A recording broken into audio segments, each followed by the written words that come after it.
Só um minutinho, começando então, hoje, 19 de novembro de 2020, estamos aqui para a defesa de dissertação de mestrado da Luciana Procópio Bueno, e ela vai desenvolver aqui conosco agora à tarde o seu tema de dissertação de mestrado, que é a gestão do risco jurídico corporativo como estratégia para a sustentabilidade empresarial, aplicabilidade das normas ISO 31000 e ISO 31022.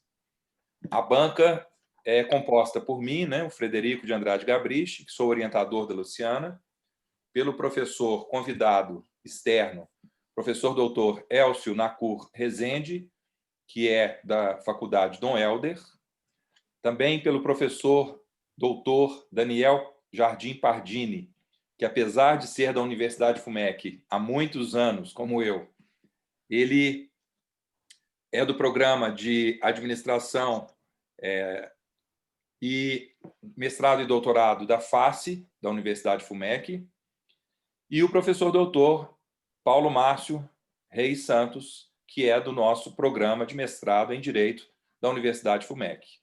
Eu quero, antes de tudo, agradecer a todos que aceitaram o convite, a gentileza de ter aceitado o convite, a gentileza de ter lido o trabalho da Luciana e estarem aqui à disposição desse nosso dia de defesa de dissertação da Luciana Procópio Bueno.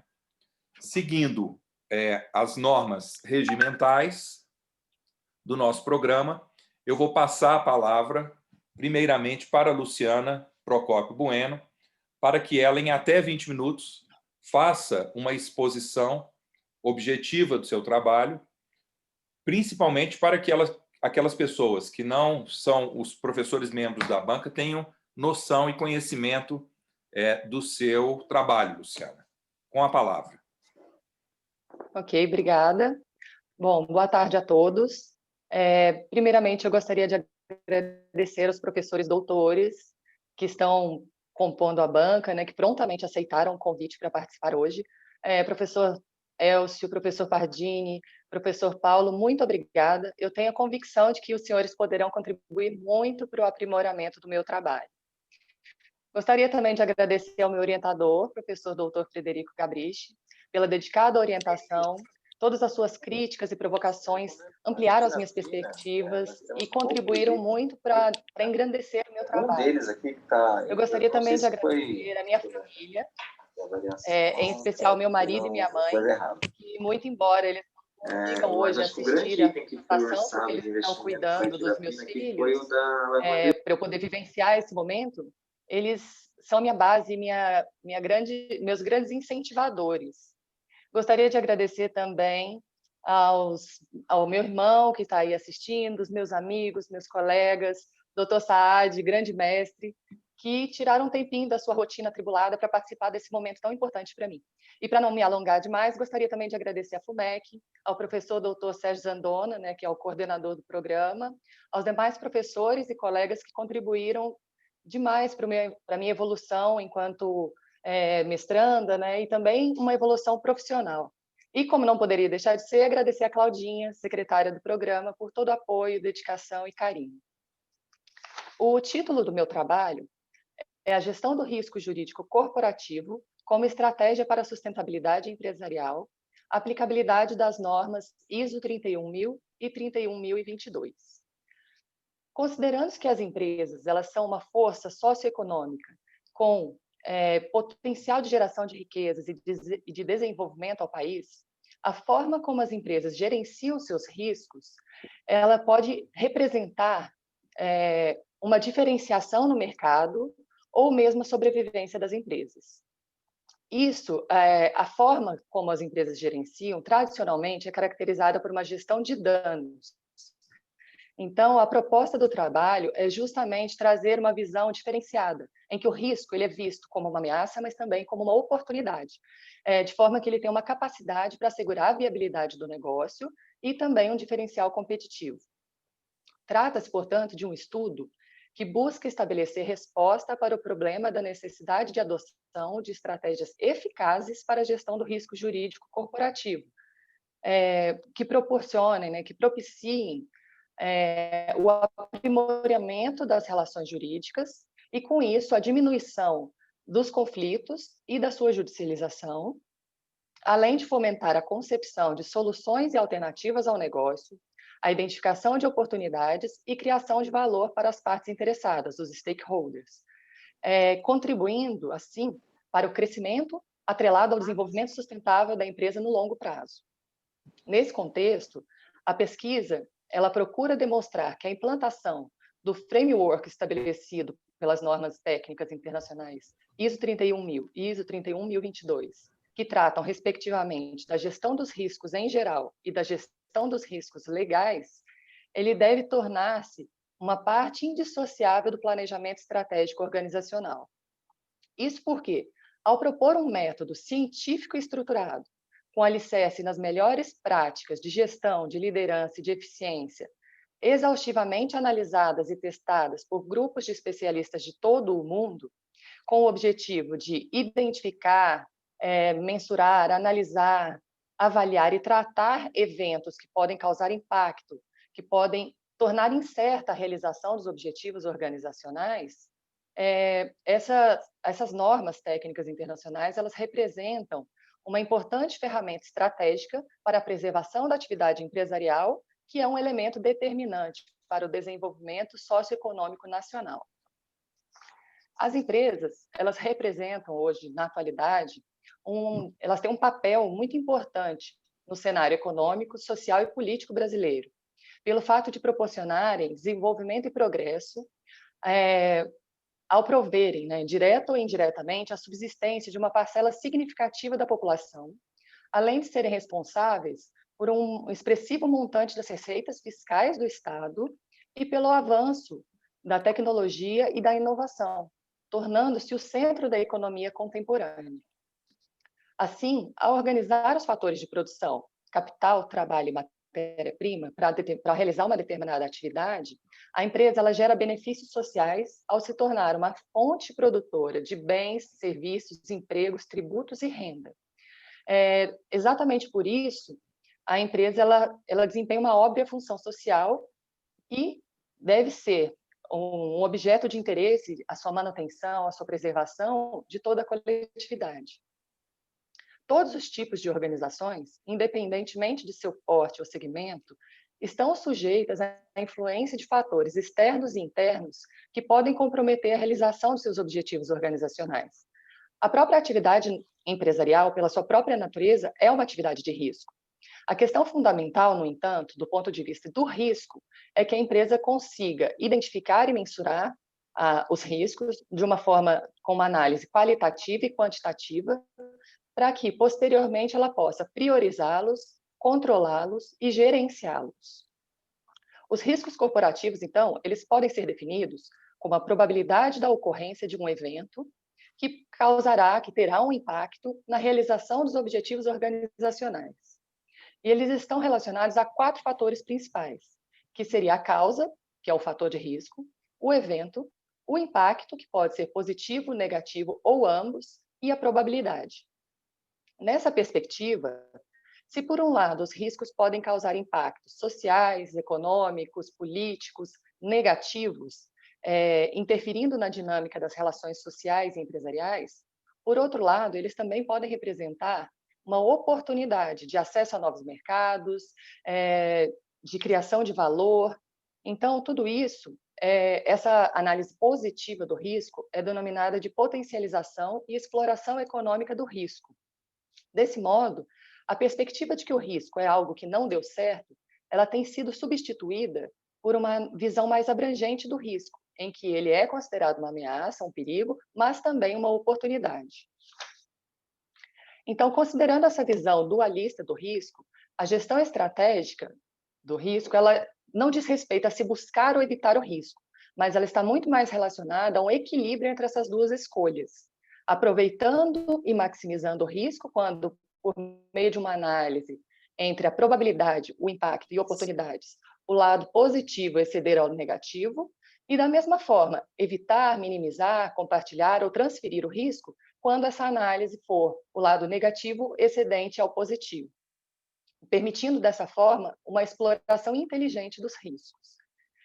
Muito embora se referir ao risco como positivo possa parecer paradoxal, essa visão ela representa uma mudança estratégica de paradigmas, em que o risco é agora compreendido como uma ameaça, mas também como uma oportunidade. Isso é importante de ser destacado, porque a gestão de riscos ela deve envidar esforços para que a proteção contra as ameaças não suplante a identificação e a exploração dos riscos positivos, né, das oportunidades, e nem impeça o desenvolvimento do negócio. Então, essa visão positiva ela está muito marcada com alguns questionamentos, com a mudança do modelo mental voltado para pensar o que pode dar mais certo do que dá hoje, ou ainda o que pode acontecer que deve ser explorado e aproveitado. Então, o sucesso da gestão estratégica de riscos corporativos ela está muito mais relacionada a essa escolha, a escolha acertada entre um equilíbrio dos riscos e ameaças, da exploração dos riscos enquanto oportunidades, mas também de se evitar ou minimizar os riscos enquanto ameaças. As normas jurídicas, elas regulam uma parte significativa das relações. E justamente por isso, no âmbito empresarial, as empresas estão diretamente lidando com um grande número de partes interessadas. Clientes, fornecedores, sócios, né, outras empresas que são parceiras, a sociedade, o próprio Estado. Isso tudo acarreta uma gama muito grande de riscos jurídicos, de vários tipos de riscos jurídicos. O risco jurídico corporativo, ele é caracterizado, ele é definido como a probabilidade da ocorrência de um evento que terá impacto sobre a realização dos objetivos organizacionais, mas principalmente relacionado à inobservância, violação ou interpretação equivocada das normas e regulamentos, também da inadequação de instrumentos contratuais, também em razão das alterações legislativas, mudanças de interpretação jurisprudencial e de interpretação normativa, né, de entendimento jurisprudencial e interpretação normativa, além da ineficiência operacional da atividade jurídica. Um outro ponto a ser considerado nessa análise do risco jurídico é a realidade judicial brasileira, que é marcada pelo excessivo volume de ações judiciais, pela morosidade do poder judiciário e pelas sucessivas alterações legislativas. Tudo isso gera receio sobre a estabilidade das relações jurídicas e também dos atos que são praticados durante a vigência das normas jurídicas. Isso produz um ambiente de insegurança jurídica que é prejudicial à competitividade das empresas, além de acarretar um desestímulo ao empreendedorismo e também uma redução do número de investimentos, o que impacta diretamente no dinamismo de negócios, na competitividade das empresas e no próprio crescimento econômico nacional. Além disso, a falta de previsibilidade normativa, ela acarreta o uso indevido dos tribunais, conduzindo até a criação de uma espécie de uma cultura judicial. As pessoas elas acabam ajuizando as ações ao invés de tentar reduzir, ao invés de tentar solucionar os conflitos entre as partes. O que pode ser até demonstrado pelo relatório Justiça em Números de 2020, que saiu recentemente do CNJ, que mostra essa estatística, que o Judiciário encerrou o ano de 2019 com 77,1 milhões de processos sem uma solução definitiva, dentre os quais 30,2 são novos casos, o que representa uma estatística de que a cada 100 mil habitantes, 12.211 ingressaram com ao menos uma ação judicial nesse período. Um outro dado interessante desse relatório é relacionado aos custos que isso impacta. Para movimentar o judiciário, né, estima-se que foram gastos cerca de 13 bilhões para apenas estar em juízo. Isso quer dizer, representa mais ou menos 0,18% do PIB brasileiro. E quando eu digo para apenas estar em juízo, é apenas relacionado a taxas, emolumentos, custas, sem contar honorários advocatícios e sucumbenciais e as próprias condenações. Nesse contexto, a crescente judicialização ela representa um fator crítico de risco para a sustentabilidade do negócio, porque ela impacta a competitividade, a flexibilidade do mercado de trabalho e os custos de produção, a comprometerem parte do faturamento e do lucro com um valor que deve ser pago ou provisionado para fazer frente aos processos judiciais, às ações judiciais de custo elevado. Isso aí compromete, inclusive, o seu resultado das empresas, o valor do seu patrimônio líquido e também influencia decisões de investimento de qualquer natureza. Acompanhando esse pensamento, a ISO ela tem desenvolvido normas técnicas internacionais para a gestão dos riscos enfrentados pelas empresas, pelas organizações, a partir de um método científico estruturado que tem base nas melhores práticas, né, a nível internacional de gestão, de eficiência, por meio de um consenso entre especialistas de todo o mundo, para buscar antecipar, identificar, mensurar, analisar, avaliar e tratar eventos que podem ter impactos nos negócios. Destaca-se que as normas técnicas no Brasil, elas são editadas pela ABNT, que é o nosso órgão nacional, o nosso Foro Nacional de Normalização, e essas normas, elas têm uma natureza jurídica de caráter secundário, uma vez que elas são uma função tipicamente estatal, delegadas pelo poder público a uma entidade privada. Mas essas normas, elas regulam, né, elas colaboram com o Estado como um instrumento de regulação e de proteção de garantias e direitos fundamentais. Apesar de elas serem essencialmente voluntárias, elas podem adquirir um caráter imperativo quando elas constam, né, quando elas são referenciadas dentro de uma lei ou de um regulamento, como é o exemplo do Código de Defesa do Consumidor e também da Lei de Licitações, a Lei 8666.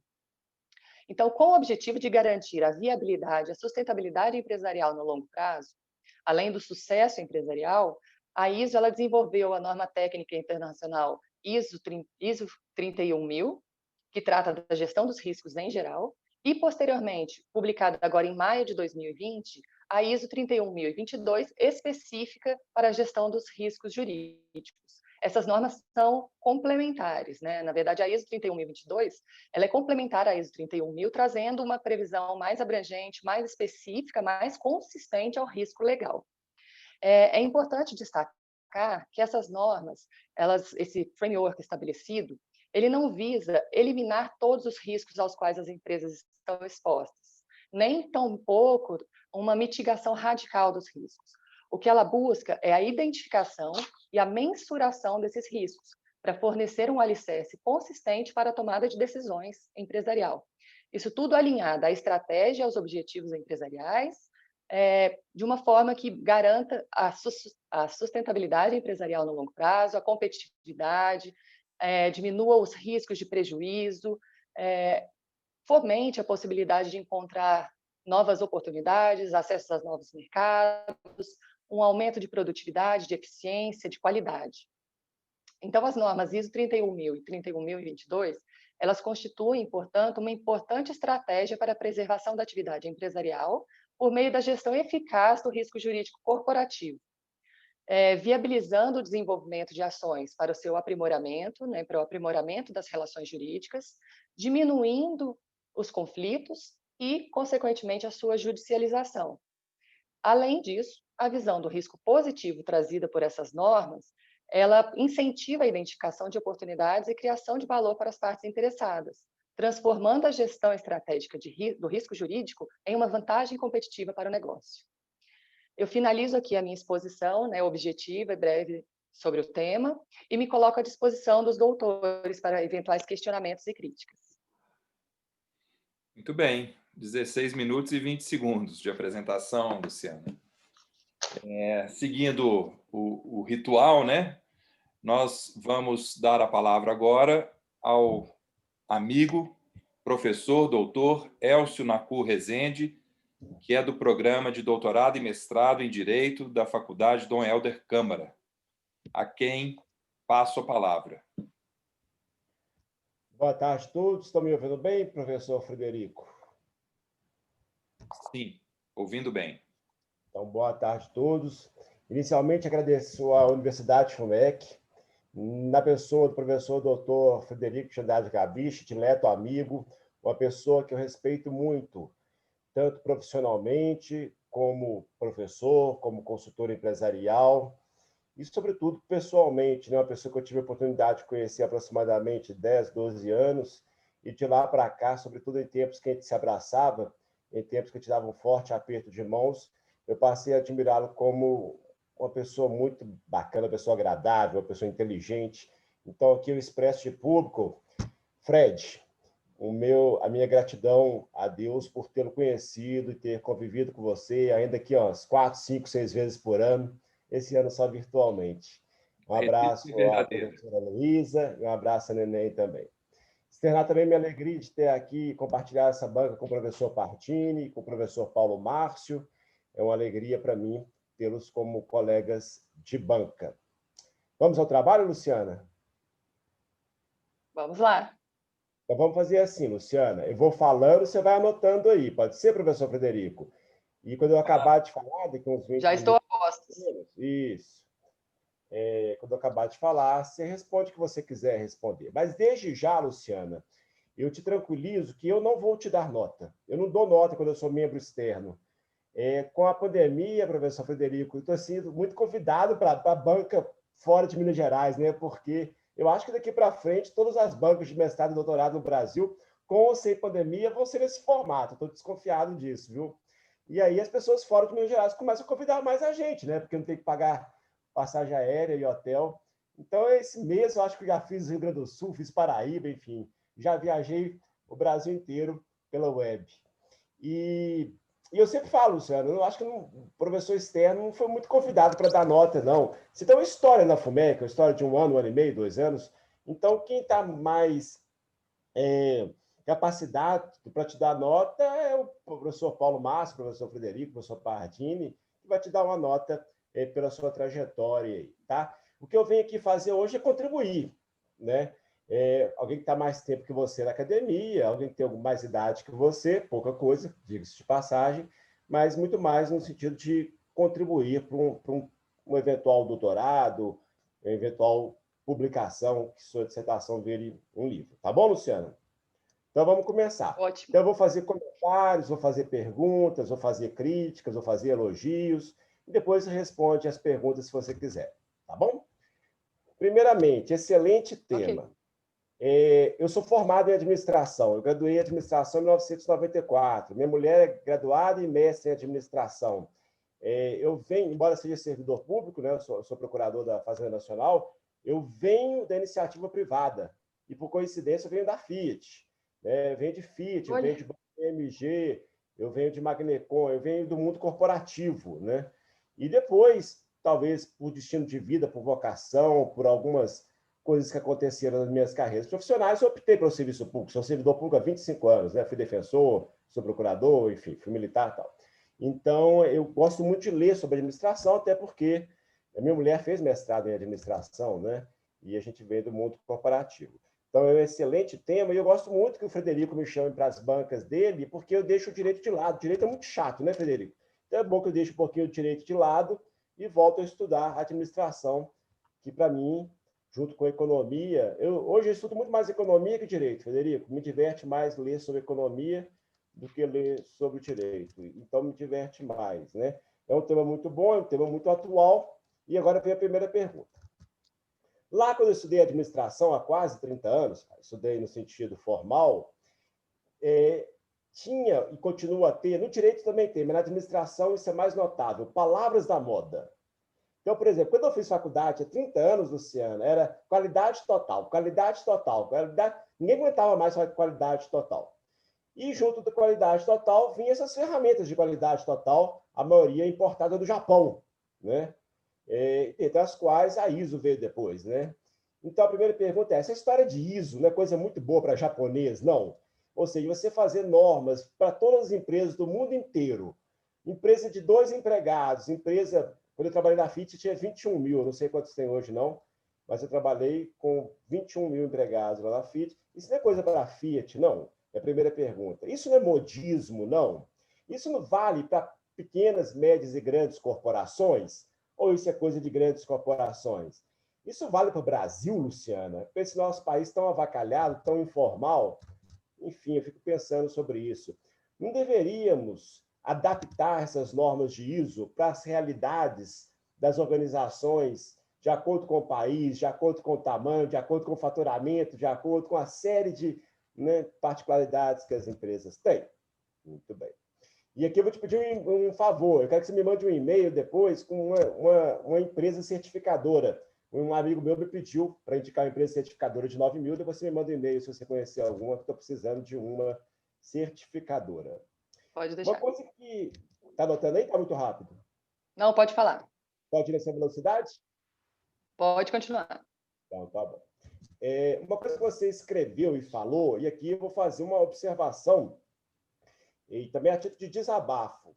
Vocês que trabalham no mundo corporativo, e o presidente da República também, e o ministro da Economia também, tem que parar com a mania, professor de administração também, com todo respeito ao professor Pardini, de falar que move o mundo é a empresa. Isso é uma bobagem de todo tamanho.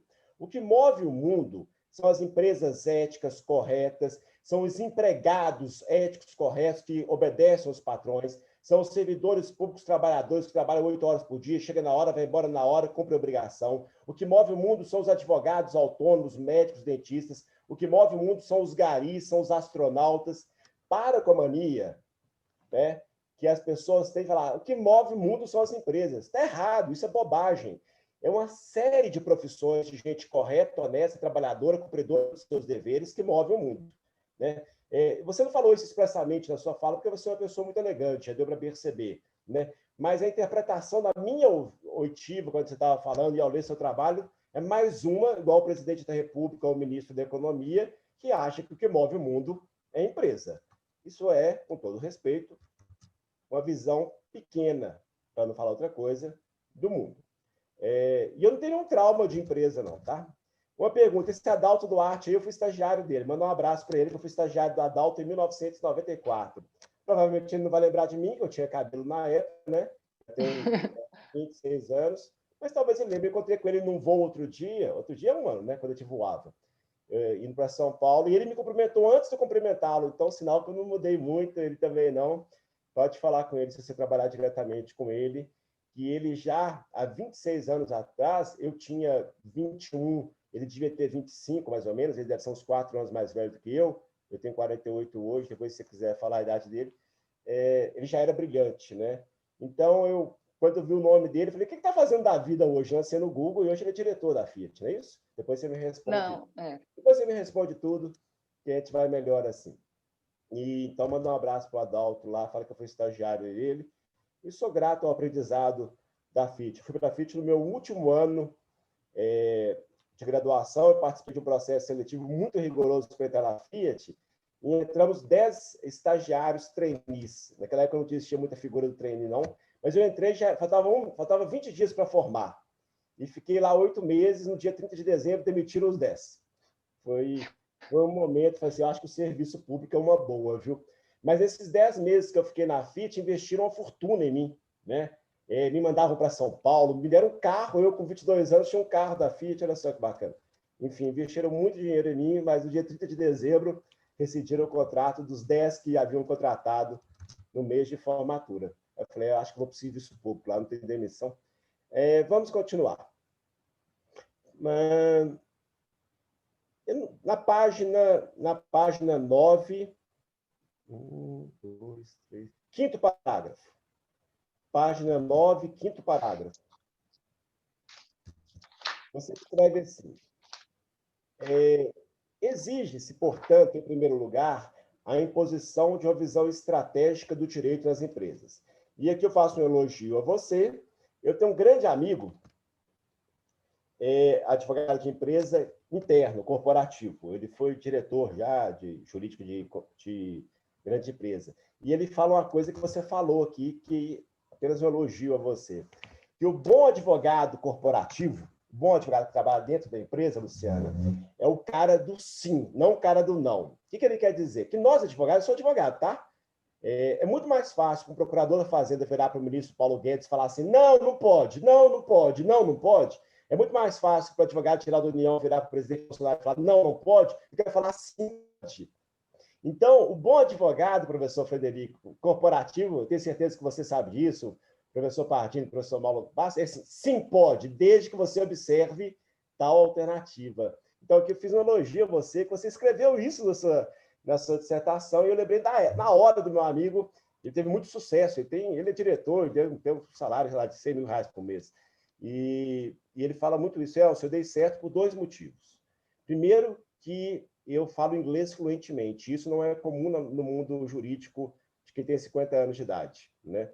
Os advogados não deram muita importância para falar inglês, e ele morou na Inglaterra, para ele falar inglês e português é a mesma coisa. E ele fala que a segunda qualidade dele, Fred, é que ele entrou no mundo corporativo falando sim. Então, tudo que o gerente pedia, ele sim, vamos fazer sim, dessa forma, tal, né? E você escreveu isso, continue assim, que eu acho que você vai brilhar cada vez mais.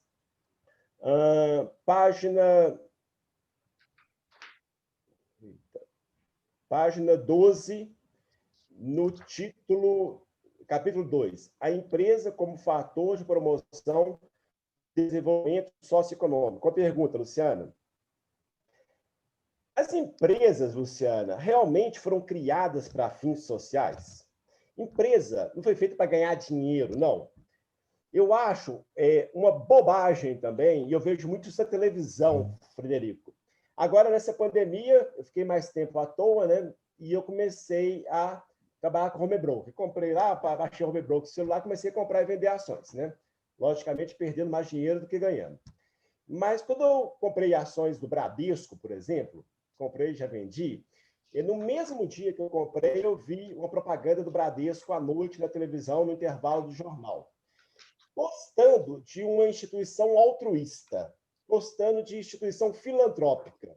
No mesmo dia, eu mandei um e-mail para o Bradesco e falei assim, olha, eu não comprei ações de vocês para vocês fazerem filantropia, não. Eu comprei ações do Bradesco para ganhar dinheiro. E eu exijo de vocês que vocês ganhem dinheiro. É claro que aquela propaganda pega bobo, né? Quando a gente vai ver uma empresa na televisão, em tempos de pandemia, dando uma de empresa filantrópica, na verdade é filantropia, pilantra. Está querendo fortalecer a marca, está querendo fazer com que seja uma empresa mais renomada e suas ações valorizem na Bolsa de Valores da Nasdaq, sei lá de onde. Então, quando eu vejo alguém escrevendo função social da empresa, me soa muito mal, porque a empresa não foi feita para isso. Ajudar o próximo, o professor Pardini, o professor Paulo Márcio, o professor Frederico, é a coisa mais gostosa do mundo. Eu não vou fazer propaganda de mim aqui, não, mas quando eu ajudo o próximo, eu tenho uma instituição filantrópica que eu participo, eu me sinto muito bem, é muito gostoso, né? Eu acho que o ser humano tem a obrigação de ser solidário com o seu próprio próximo, e eu procuro nortear a minha vida dos meus filhos pela solidariedade. Agora, empresa solidária, empresa altruísta, para mim, é um contrassenso, né? O que elas querem, quando elas vêm com esse discurso de solidariedade, Fred, é fortalecimento de marca, é valorização da marca no mundo. É isso que a empresa quer e não tem nada de errado. Repetindo, não tem nada de errado. A empresa foi feita para ganhar dinheiro. Então, eu não gosto da expressão função social da empresa. Eu lembro do professor Vinícius Gontijo, que ele fala uma frase que eu não concordo, ele fala brincando naturalmente. Ele fala assim, Fred, você conhece o Vinícius, né? Função social da propriedade é lindo para quem não as tem. É lógico que ele fala brincando, né? Função social da propriedade é lindo para quem não as tem. Ele fala brincando, mas não se espera do empresário solidariedade, se espera do empresário a força do poder econômico. Vamos continuar, Luciano.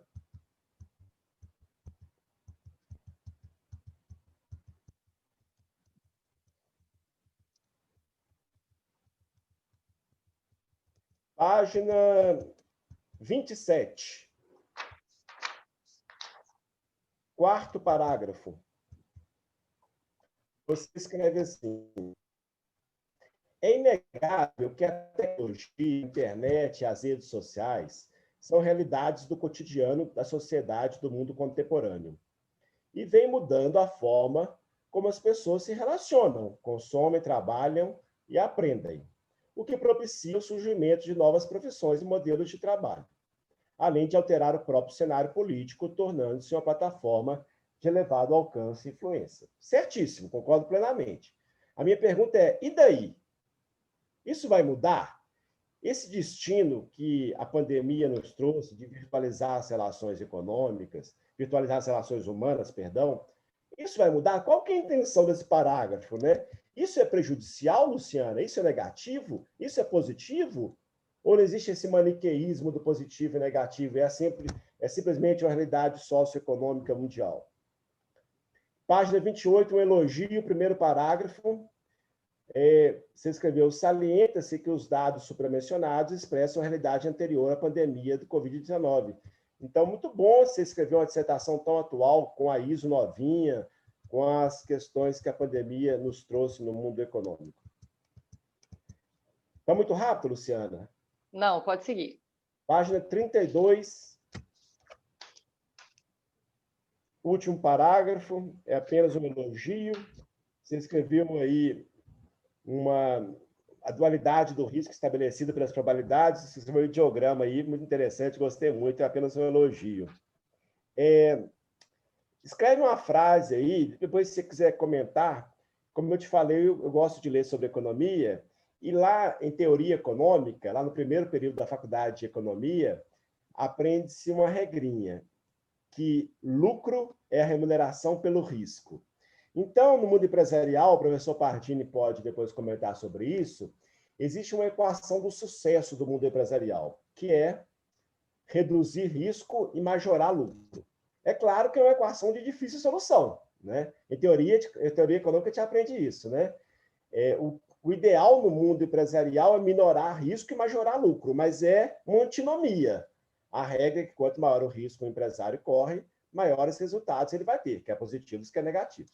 Então, se você quiser comentar sobre isso, talvez nesse capítulo, quando você escreveu sobre essa dualidade do risco, valeria a pena você escrever um pouquinho de teoria econômica para a sua tese de doutorado, tá? Não para agora, para a tese de doutorado fica apenas uma dica. E aí, consultar um economista, um professor de economia, um professor de administração. Página 38. Ô, Fred, quando acabar meu tempo, você me chama a atenção aí, que eu preciso de marcar, viu? Você fala, chega, tal, aí eu paro. Página 38, primeiro parágrafo. Você escreveu assim, Luciana: o atual ambiente de negócios impõe transformações cada vez mais imprevisíveis. Você escreveu e você falou hoje também. E eu vou reforçar. Uma vez por ano, os procuradores da Fazenda Nacional se encontram no resort. Um resort, sempre um resort bacana, tal. Foi Costão de Santinho no passado, beleza. E a gente leva lá, para esse encontro de procurador da Fazenda, advogado empresarialista para conversar com a gente, para palestrar, né? Eles vão lá, felizes da vida, né?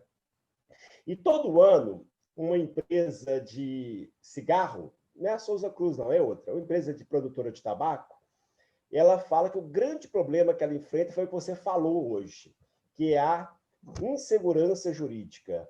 As multinacionais morrem de medo de investir no Brasil porque elas não sabem o que vai acontecer amanhã, que é no mundo jurídico, que é no mundo político, que é no mundo econômico, né? Enfim, o Brasil é um país muito incerto para o investimento econômico. Dito isso, eu te pergunto, Luciana, é bem o cerne do seu trabalho, né? É bem uma questão fulcral do seu trabalho, porque o risco é diretamente proporcional à segurança jurídica, né? Nós corremos menos risco quando sabemos o que vai acontecer amanhã. E o Brasil peca feio, erra feio na área jurídica, que é a área que eu trabalho, né? Pela insegurança. A jurisprudência vacila. Acho que nem nós temos jurisprudência, né? Em vários assuntos, para quem não sabe o que é jurisprudência, né? Muitas vezes os graduandos pensam que jurisprudência é decisão. Essa jurisprudência, não existe, né? Jurisprudência é o pensamento reiterado de um tribunal, né? Então, parece que a gente peca até pela ausência de formação de jurisprudência, ao contrário do sistema common law, que é muito mais estável, né? Baseado em precedentes. A minha pergunta para o Luciano é o seguinte: se o risco é diretamente proporcional à segurança jurídica, o que o Brasil deve fazer, juridicamente falando, para se tornar um país mais previsível, para termos mais segurança jurídica?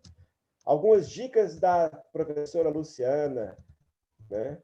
Se as autoridades brasileiras lá em Brasília pudessem te ouvir agora, o que você falaria para eles? Página 40. Elcio, nós completamos os 20 minutos. Eu vou conceder a você os 4 que ela não usou. Obrigado pela gentileza. Tá bom. Página 43. Primeiro parágrafo. Página 43, primeiro parágrafo. Você escreve: investidores institucionais do mercado de capitais. O modelo tem se aproximado do anglo-saxão, outsider system, com a característica de pulverização das ações, ativismo dos acionistas, igual eu sou, e foco da maximização do retorno para os acionistas. A minha pergunta é: isso não é um contrassenso, não, Luciana? Porque se você perguntar para o acionista, eu, acionista do Bradesco, tenho 10 mil reais do Bradesco lá, vendi ontem, inclusive, BBDC4. Eu tinha 10 mil reais em BBDC4 ontem. Lembra que eu mandei um e-mail para o Bradesco reclamando que eles estavam fazendo altruísmo com o meu dinheiro? Né? Se eu quero fazer filantropia, eu que faço com a instituição que eu quero? Pelo menos era propaganda da televisão. Vamos ajudar todo mundo. Ajudar? O Bradesco não ajuda ninguém. Banco não foi feito para ajudar. A minha pergunta é: isso não é um contrassenso, não? Ou seja, empresa tem que ter função social ou tem que ganhar dinheiro, Luciana? A Fiat, eu acho que você trabalha na Fiat, né? Ela foi feita para ganhar dinheiro ou foi feita para doar carros para instituições de caridade? Outra pergunta é do segundo parágrafo, da mesma página. Segundo Milton Nassau Ribeiro, a expressão governança corporativa. A minha pergunta é: governança não foi mais uma exigência estatal? Não foi muito mais lava-jato? Não foi muito mais Polícia Federal, Receita Federal, Poder Judiciário, Ministério Público, que exigiu isso das empresas, ou isso partiu das empresas? A impressão que eu tenho é que as empresas passaram a ser mais éticas no Brasil porque o Estado passou a ser um Estado mais presente, né? Ainda deixa muito a desejar, tá? Eu sou servidor público, o Estado deixa muito a desejar. Mas me parece que o Estado está melhorando e está sendo mais implacável com os picaretas em geral, com as empresas bandidas, com os criminosos. Me parece que esses comportamentos de governança corporativa, compliance, veio muito mais de uma exigência estatal do que provavelmente das empresas. Bom, eu tenho mais umas 10 perguntas, eu não vou fazer não, porque meu tempo acabou, mas se você quiser, depois que me mandar um e-mail com a dica lá, eu te mando todas as 10, não, tem umas 20 perguntas ainda. Ih, tem mais de 20 perguntas. Eu te mando o meu arquivo em Word, onde eu anotei tem umas 30 perguntas que eu tinha que te fazer. E eu tenho 30 perguntas, Luciana, é sinal, eu acho que uns 40 perguntas, é sinal que esse trabalho está muito bom. Porque quando eu começo a ler um trabalho e não me apetece, não vejo graça, eu não pergunto nada. Eu já fiz mais de 10 ou 20 bancas com o Frederico, e ele sabe que eu gosto de participar tal, e eu aprendo muito, sobretudo com os trabalhos orientados pelo professor Frederico, porque fogem do direito. Mas eu te mando meu Word com minhas 20 perguntas restantes aqui, para você refletir, para você, na hora que for tomar um vinho comemorando o eventual título de mestre, você possa refletir sobre as coisas que eu escrevi do seu trabalho. Então, encerrando a minha fala, agradeço novamente a Universidade FUMEC, na pessoa do professor Dr. Frederico de Andrade Cabiche, um abraço ao professor Dr. Pardini, um abraço ao professor Dr. Paulo Márcio. É mais um prazer revê-los, ainda que virtualmente. Devolvo a palavra ao professor Frederico. Gravou nos 24 minutos, e assim eu passo a palavra para Luciana Procópio Bueno, em até 10 minutos, tentar responder as ponderações do professor Elcio.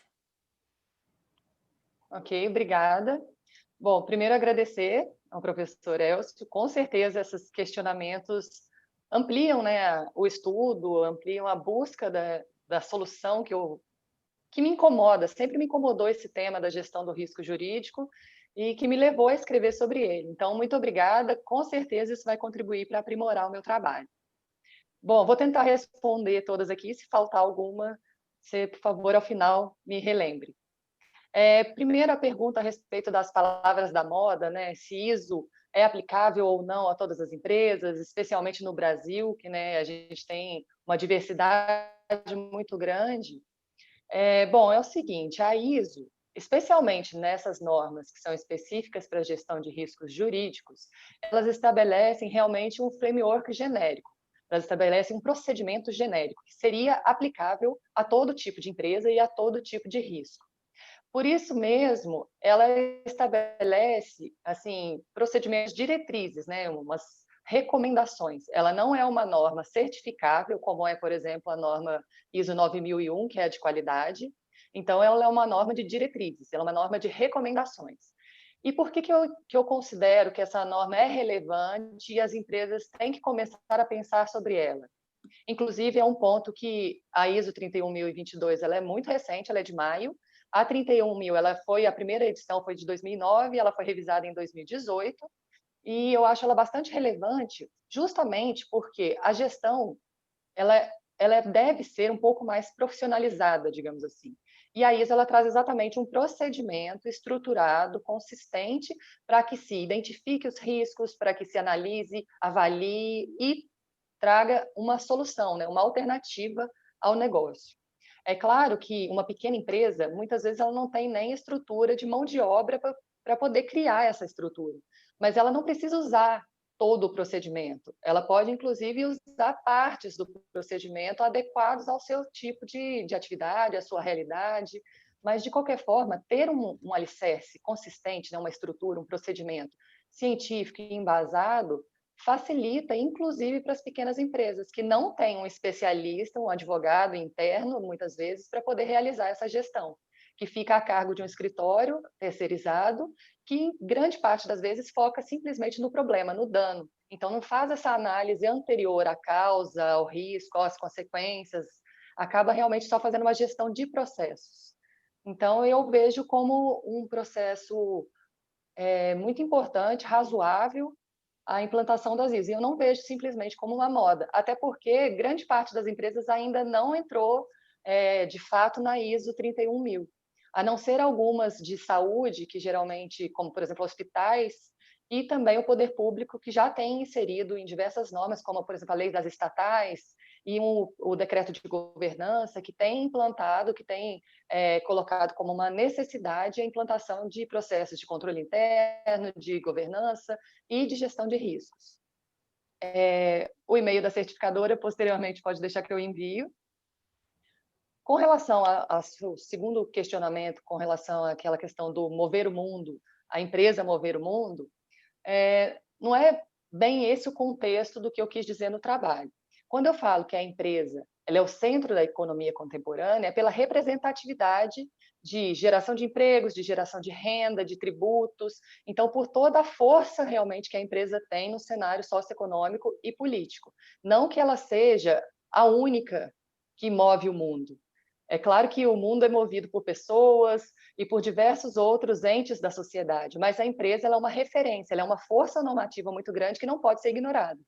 Então, já emendando a resposta com a questão da função social da empresa, que eu acho que está muito ligada às duas questões, então, se me permite já antecipar essa pergunta, quando eu falo também da função social da empresa, eu não quero dizer que a empresa ela é filantrópica ou que ela tenha que fazer uma atividade de responsabilidade social, mas sim que quando ela desempenha a sua atividade de uma maneira lícita, de uma maneira eficaz, a sua própria atividade já produz riqueza, já gera empregos, já gera tributos, e dessa própria realização da atividade, ela já cumpre uma função social.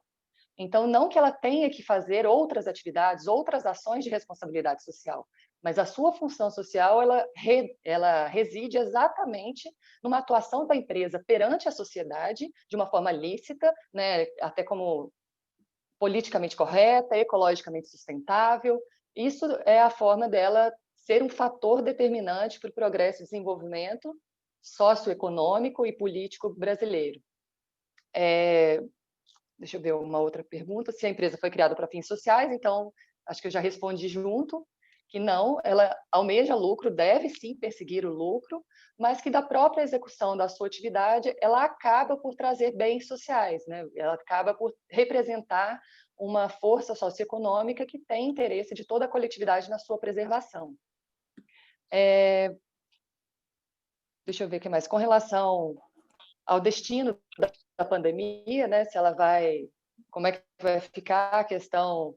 Por que eu falei naquele parágrafo de que a pandemia tem alterado o contexto, né, das relações de consumo, das relações de trabalho, das próprias relações sociais, é exatamente para mostrar que a realidade, ela hoje, né, principalmente, a gente tem essa digitalização forçada, as pessoas estão trabalhando de uma forma diferente, estão se relacionando de uma forma diferente, isso tudo vai impactar trazendo novos riscos, tanto positivos quanto negativos. Então, por exemplo, um risco negativo que essa virtualização acarreta são os cyberataques, como a gente tem visto recentemente o STJ e diversas outras instituições que têm sofrido mais ataques do que a gente via até pouco tempo antes da pandemia. E um risco positivo também seria o surgimento de novas possibilidades, de novos mercados, de acesso a novos mercados, né, de novas profissões. Então, assim, o que eu vejo é que a pandemia trouxe uma mudança de estruturas, e isso vai permanecer. Com relação à governança, né, se foi uma exigência estatal ou se partiu das empresas, eu até falo no trabalho que isso teve uma relevância maior a partir dos escândalos financeiros, né, das grandes empresas mundiais, que levou ao surgimento da SOX. E no Brasil, eu acho que sim, a maior parte das empresas hoje fala de governança, criou programas de governança a partir dos escândalos do Mensalão, da Lava Jato. Então, em muitos casos também eu vejo as empresas criando uma governança corporativa pro forma, para cumprir um script, né?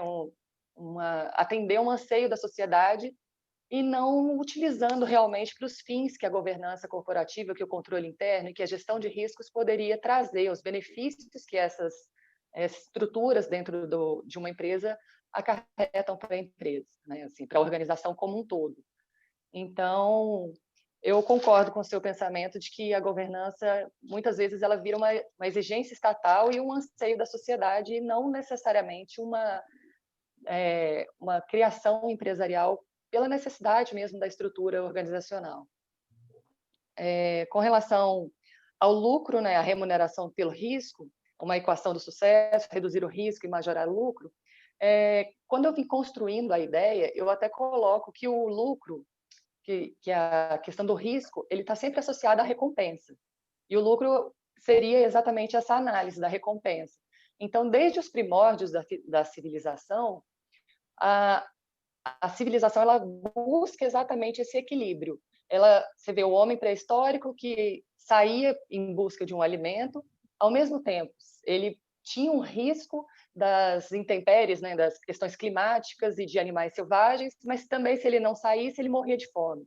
Então, é uma análise realmente de lucro, do risco e recompensa, e as empresas. E hoje mesmo, nós, ao fazer investimentos, a gente também faz essa análise de risco e recompensa. Sempre existe essa compensação de uma coisa pela outra na nossa vida, e as empresas não são diferentes, né? Elas não fazem análise de uma forma diferente. Quando vão fazer a gestão de riscos, eu ainda falo que a gente deve buscar compatibilizar essa equação entre ameaças e as oportunidades, né? E essa análise do risco positivo e negativo exatamente nesse sentido, de que as empresas vão ponderar entre a análise da probabilidade dos impactos e as probabilidades de um êxito, de um ganho, para fazer essa análise, se ela vai assumir um risco, se ela vai maximizar um risco, se ela vai explorar aquele risco ou não, se ela vai fazer uma escolha de evitar, reduzir, eliminar, compartilhar ou transferir os riscos, que também é uma possibilidade. Professora, eu não estou marcando o tempo. Quando terminar, você me avisa? Os 10 minutos? 9 horas, 9 minutos e 45 segundos. Pode finalizar. Bom, posso finalizar? Então, eu acho que eu não vou conseguir responder todas, professora. Professora, se me permitir...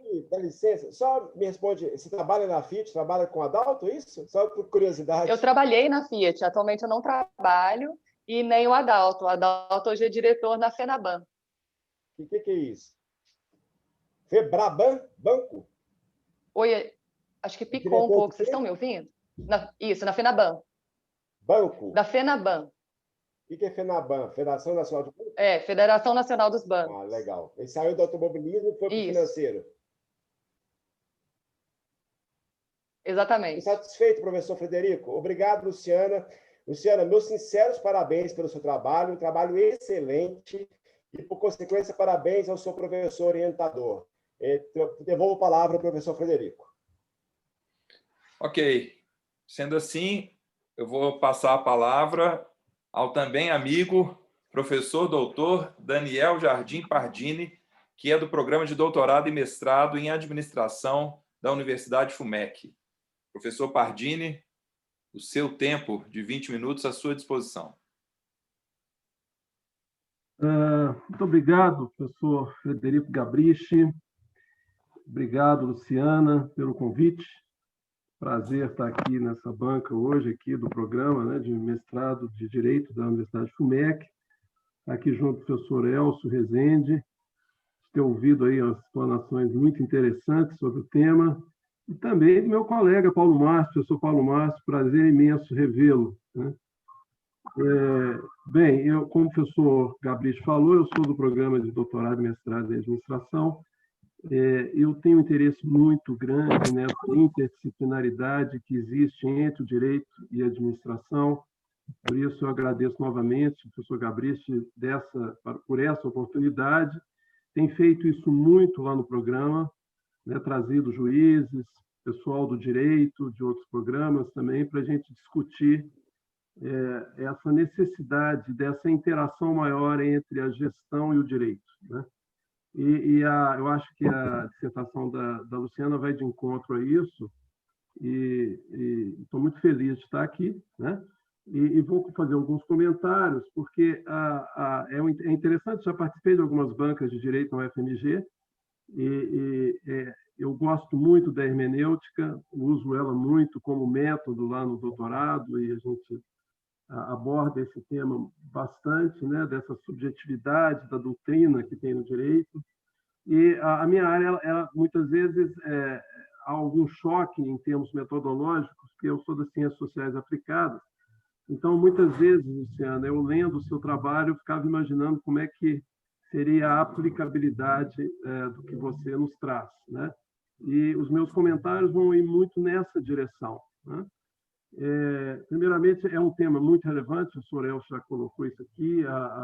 Eu acho que o direito hoje, você tem risco em várias áreas, né? Eu elenco aqui risco tributário, risco empresarial, risco ambiental, risco penal, né? Risco trabalhista, que é que você comenta muito, né, na sua dissertação, ou seja, nós estamos trabalhando com um tema de alta relevância, recente, né? Você traz, o seu texto nos traz uma leitura muito agradável, né? Você trabalha também com fatores, eventos da atualidade, como foi comentado aqui, eu vou voltar neles na minha exposição, e existe uma certa contemporaneidade, né, a partir do momento que você nos traz também uma ISO muito recente, que é agora datada de 26 de maio de 2020, né? Eu gosto. Um dos temas que eu pesquiso no doutorado, as minhas linhas de pesquisa estão em temas de fronteira, né? Então, eu estou sempre... Corrupção, segurança, são questões que eu estou sempre... riscos, né? Riscos, de uma maneira geral, me interessam muito meus campos de pesquisa, né? Eu vou fazer, vamos dizer assim, eu vou fazer uma crítica inicial que tem um pouco a ver com o que o professor Elcio falou, que no campo da administração, de fato, nós temos alguns modismos, né, que são chamados alguns modelos. Nós somos importadores de modelos, né, o Brasil. Então, muitas vezes, a qualidade total ela é muito importante para as organizações, para a padronização, para a nossa receptividade no mundo desenvolvido, mas a questão maior crítica que eu vejo é a adaptabilidade desses modelos quando a gente chega aqui na nossa cultura tupiniquim. Então, muitas vezes, a gente tem que se adequar de uma maneira ou de outra, né? Mas o que eu percebo na sua dinâmica textual é que você vai numa linha muito positivista, né? Pode dizer assim. Então, ela fica tranquilo porque você assume a postura positivista desde o início, ou seja, eu vou analisar o ambiente, eu vou trazer a norma e vou trabalhar em cima disso, né? Em geral, também a gente vai vendo sempre onde que está o seu problema e o seu objetivo de pesquisa, né? Então, eu vou centrar os meus comentários em termos do seu problema. Você nos diz, né, no texto, que o seu problema está na análise do risco jurídico corporativo e de que maneira ele pode ser identificado, mensurado, controlado, mitigado e eliminado, né? Ou, se possível, eliminado. Eu fico pensando muito também para artigos, tá? Quando você, também nas ciências humanas, logicamente vocês utilizam mais do texto, da subjetividade, da hermenêutica, né? Mas é importante que esteja definido que quando você analisa risco jurídico corporativo, e você analisa sobre a perspectiva das ISOs, né, que você nos traz. Então, eu acho que é importante deixar isso claro no seu texto, porque eu não estou tratando, vamos dizer assim, da aplicabilidade, de como é que eu identifico e como eu mensuro, controlo ou mitigo o risco de uma maneira geral, né? Mas eu estou tratando de uma perspectiva da normativa, da ISO, que é, talvez, a contribuição maior do seu trabalho, que também vai ser a última pergunta que eu vou fazer, que eu acho que você tem que deixar claro no seu texto qual que é a contribuição do seu trabalho, e é uma pergunta que eu te faço, né? Já antecipando. Bem, eu também, quando a gente lê a sua introdução, eu não vi em nenhum momento você citar autores, né? Você cita de uma maneira geral. Olha, eu usei o Giddens, eu usei o Porter, eu usei o professor Gabriche, eu usei o Comparato, né? Mas eu acho que em alguns momentos do seu texto, na introdução, seria importante você trazer essa literatura para colocar lá, porque parece que é uma fala da Luciana o tempo todo, tá? Então, algumas sugestões que eu faço aqui em alguns parágrafos. Você traga o autor que disse sobre isso, né? Bem, eu vou falar de uma maneira geral agora, porque seriam insights que nos traz o seu texto e que eu acho interessante e poderiam ser explorados em artigos, né? Vamos dizer assim, a sua fundamentação conceitual, ela aborda uma questão que já foi comentada aqui, que é a perspectiva econômica e social das organizações. Uma coisa importante, tá, Luciana? Você fala muito em empresa, mas existem conceitos lá na administração do que é organização, por exemplo, e do que é instituição. São conceitos diferentes do que é empresa em si, né? Então, você foca muito na questão empresarial, né? Eu acho que valeria a pena também, em alguns momentos, quando se for falar, por exemplo, do setor público, talvez não caberia, né? Para empresa pública, talvez uma organização, instituição, seriam terminologias que teriam uma aceitação científica maior, nesse sentido, né? Eu acho interessante esse discurso do econômico e do social, porque ele está muito em voga agora, né? Nós temos e aí trazendo um pouco para temas que você nos conduz, que é o tema atual, hoje, de certa maneira, a gente tem um capitalismo em xeque, né? Então, aquela sustentabilidade econômica, vamos dizer assim, dentro dessa perspectiva pandêmica que o mundo está, de isolamento, eu acho muito interessante que, talvez, quando você fala aqui da modernidade líquida, né, do Bauman, né, eu acho que agora é um momento de se discutir a modernidade líquida, né, porque nós estamos em períodos de total transformação, né, e as formas não estão muito definidas. Eu costumo dizer o seguinte, e aí eu também faço voz a uma fala do professor Elcio. As organizações elas estão também, de certa maneira, vivendo um momento muito complexo. Eu costumo dizer o seguinte, hoje nós temos a tendência do mundo é menos estrutura e mais processo. Então, é o que está acontecendo nas empresas. Nós todos estamos na nossa casa, né? A FUMEC está ali, o tribunal está do outro lado, ou seja, os prédios estão vazios, mas o mundo continua, né? Então, talvez isso tenha muito a ver com uma transformação também em termos de risco, em termos de identificar quais são os riscos atuais, em termos de controlar quais, né, a partir de identificar como é que eles podem ser controlados ou mitigados, né?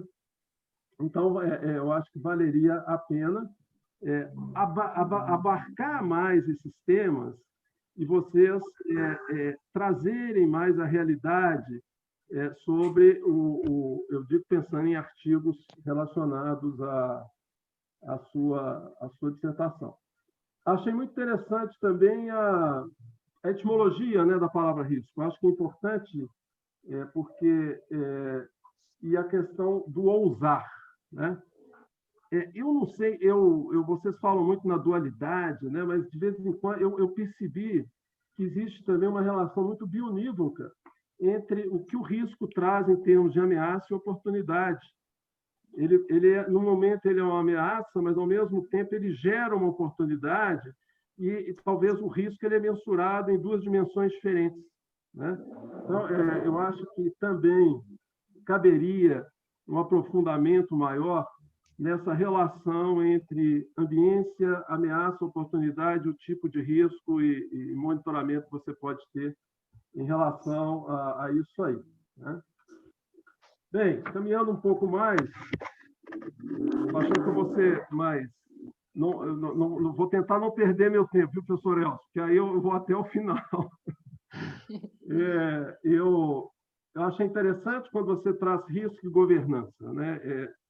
Isso é fundamental, né? Nas grandes organizações hoje, risco e governança já caminham juntos e hoje você tem o compliance, né?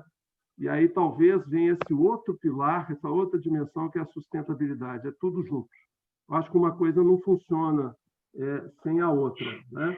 Eu te sugeriria, se vocês forem, talvez aí, né, pensando até num doutorado, né, mas caberia uma imersão maior numa teoria da governança, que aí o professor Gavish conhece isso já, a teoria da agência, né? Então, você traz o Jensen e Merkel para discutir um pouco o conceito de governança, e são os dois que trabalham mais a teoria da agência, e tem outros autores também, que é muito interessante, e que talvez seja um dos maiores riscos que eu vejo nas organizações hoje, e que vocês falam muito bem no direito, que é o conflito de interesse. Então, o grande problema, talvez os maiores riscos que eu vejo nas organizações, quando os interesses pessoais se sobrepõem aos interesses institucionais.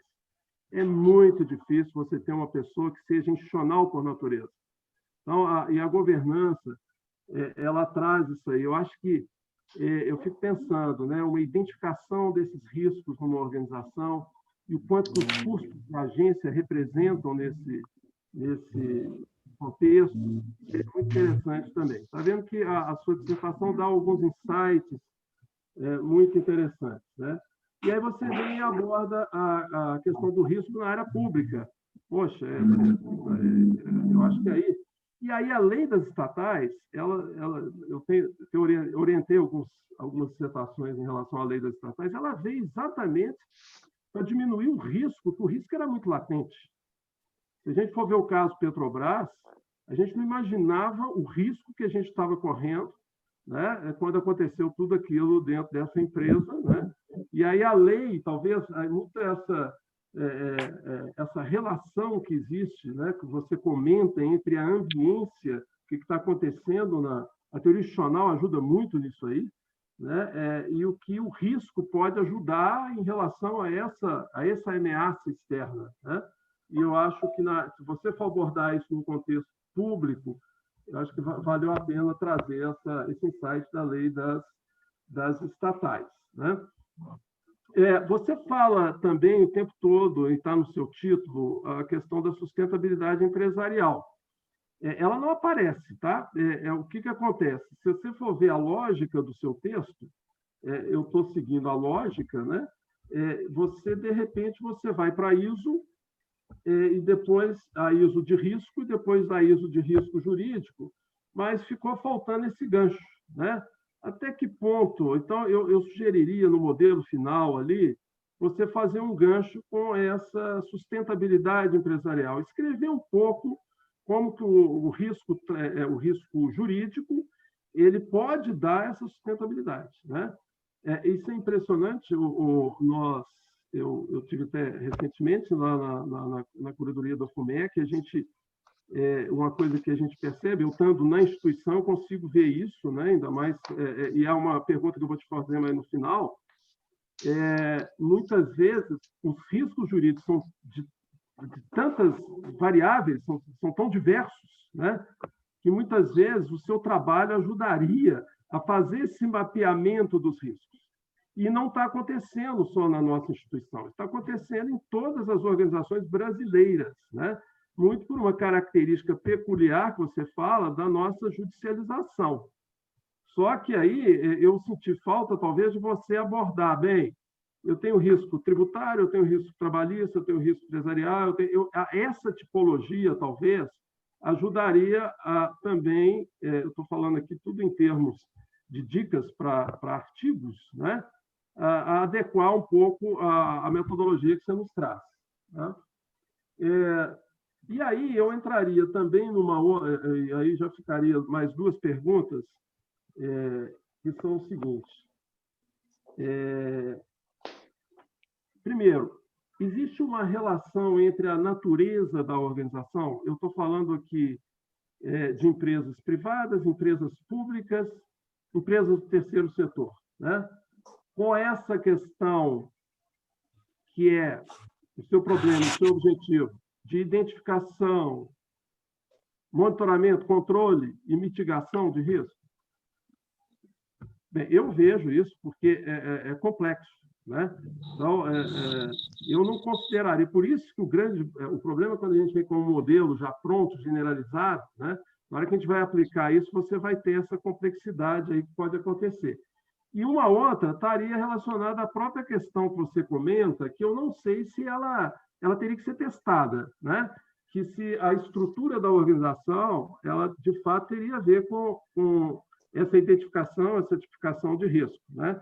Eu, por exemplo, se eu for trabalhar com uma empresa menor, eu vou ter riscos bem direcionados, talvez riscos de sustentabilidade, teria riscos maiores de sustentabilidade, né?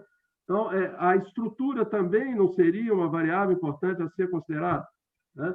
Então, essas duas perguntas mais aquela. E aí, talvez eu te dou uma dica em relação a isso, quando você traz aí esses dados que são muito representativos, que é de 2020, quando a gente fala que 68% das empresas brasileiras não chega a 5 anos, né? Então, aí seria também uma seara muito grande, muito interessante, muito rica para se estudar vamos dizer, essa identificação, monitoramento e mitigação de riscos nesse tipo de empresa, que no Brasil são 90% quase, né? Bem, chegaríamos então no risco trabalhista. Tem uma questão relacionada à avaliação em específico, e aí eu gostei, porque no meu modo de entender, hoje, nós vamos ter que ver a organização tanto em termos econômicos como em termos sociais, né? Em termos econômicos, vai haver essa diminuição provocada pela pandemia, né, do desenvolvimento econômico em si, isso vai ter um reflexo muito grande nas organizações. Então, aí cabe um espaço para ver também a dimensão social da organização. Acho que vai ter que pensar esses riscos de uma maneira geral, né? Como é que e aí tem uma questão que eu acho que talvez você poderia abordar mais quando você estiver trabalhando nessa dimensão de avaliação em si, que é uma avaliação quantitativa e uma avaliação qualitativa. Logicamente, tentando abordar isso pelo lado da hermenêutica, né? Porque se eu pego, por exemplo, contingência trabalhista, talvez eu tivesse, sei lá, abordando isso numa perspectiva mais quantitativista. Agora, se eu pegar o lado social, eu estaria talvez avaliando isso numa perspectiva mais qualitativa, né? Então, seriam também... Bem, aí eu chego numa outra questão, já estou terminando, que eu achei muito interessante, que caberia também outra perna aí num artigo, né? Que são, aí o tema até que você traz do Gabriel, que são as inovações disruptivas, né? Porque você traz isso como um risco positivo, né? eu te faço uma pergunta, né? Será que não existiriam também os riscos negativos dessas inovações disruptivas? Porque o problema maior do risco é o desconhecimento, né? Você mesmo citou a questão do Superior Tribunal de Justiça. Isso, para mim, foi um risco muito negativo, por mais eu tenho visto aqui também que o nosso Tribunal de Justiça de Minas Gerais está informatizando todos os seus processos. Eu tive a oportunidade também de orientar uma pessoa que fez um algoritmo justamente para ajudar muito nessa diminuição, né? Uma função sendo feita por 5, que começa a ser feita por uma pessoa, né? Não existiria também uma negatividade desses riscos, né, em termos sociais, e muito, agora que aconteceu no Superior Tribunal de Justiça, econômico, né? De que maneira... E aí, talvez, a mitigação desses riscos, a gente teria que trabalhar para chamar o pessoal da tecnologia para a gente entender um pouco sobre isso, né? Bem, eu não sei como é que está o tempo aí, professor. Eu estou achando que eu medi aqui, está perto dos 20 já, né? Já estamos com 20. Eu vou só terminar, então, com algumas questões que eu acho importantes e que seriam também objeto de uma imersão maior, tá? Que é a personalização do risco jurídico. Se você, talvez, mergulhar nessa abstração da personalização do risco jurídico, eu acredito que você responde uma série de questões que eu coloquei aqui, relacionadas muito a essas variáveis da ambiência da corporação, né? E, finalmente, eu vou te deixar mais uma última pergunta que eu gostaria de ouvir. Quais seriam as competências necessárias, né, dentro disso tudo que você nos trouxe, para que uma pessoa ou uma organização, uma corporação, pudesse, de fato, ter a capacidade de identificar, monitorar e controlar o risco, né? Porque hoje a gente vê que é algo... O brasileiro, a cultura é muito muddling through. A gente vai fazendo de qualquer maneira. E que você nos traz aqui parece que é um modelo ideal. Por isso a crítica em relação a como isso se adequaria à nossa cultura. Então, mais uma vez, eu agradeço, professor Gabriche, Luciana, Elcio, professor Paulo Márcio também, e a todos aqui presentes, pela oportunidade de ter participado dessa banca. Gostaria de te ouvir. Então, vamos passar a palavra à Luciana, para suas observações. Luciana. Ok.